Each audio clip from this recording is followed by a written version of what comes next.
Adam Carolla is an expert on the hilarious and terrifying. He joins us tonight. Adam Carolla, thanks so much for coming out. It does seem like the standards for leadership have been inverted, like the craziest person, the least competent person, the most obviously unqualified person becomes the leader of everybody else. Well, I mean, think about this. Do a little thought experiment. All the people you just mentioned, and we'll throw in Biden, we'll throw in Kamala Harris as well. Would you hire them to coach your small town high school football team? No.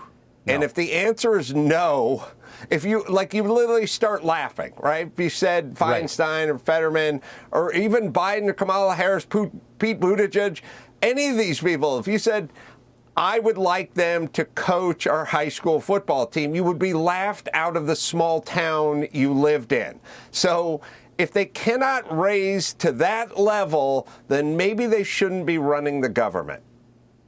But I think they're running the government because of their deficiencies. So if you just took a cross-section of 10,000 people from the phone book, assuming phone books still exist, which they don't, but it's a cross-section of the population, you would get some high-aptitude people, some low-aptitude people.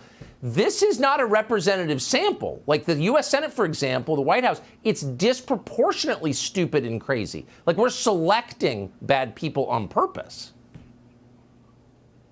Well, it does dovetail nicely into the sort of intersectionality and all the woke stuff and all the affirmative action hires.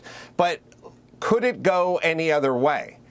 I mean, if your criteria for hiring a football coach was we need the gayest, we need the darkest, we need the ones who cross-dress and transgender, how would that football team's record be at the end of 3 years of playing? I mean, how else could this go?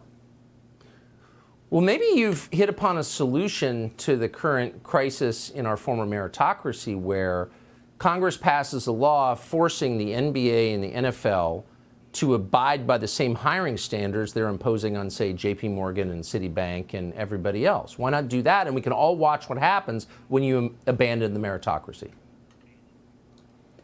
Well, it would be the greatest experiment ever, and I think it would be very informative to a lot of people. I think if you said we're going to do a basketball team that we're going to hire by the same standards that the federal government hires in terms of intersectionality and race and everything else, and then you watched a bunch of guys bounce the ball off of their foreheads and into the first row and score no points, and each game would end in a tie 0-0, then maybe Americans would take a look at the horrible, sloppy play on the court and say, we don't want this in our government. The problem is we can't do the math. We're not doing the math.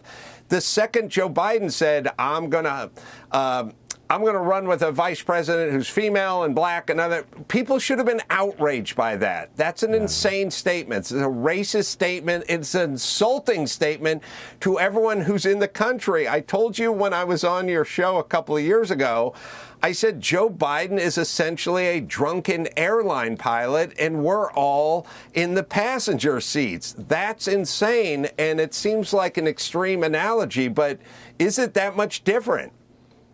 Well, it was actually foreshadowing of what we're seeing in America's airports now with a new near miss every week, thanks to the equity hiring standards now being imposed on the airlines.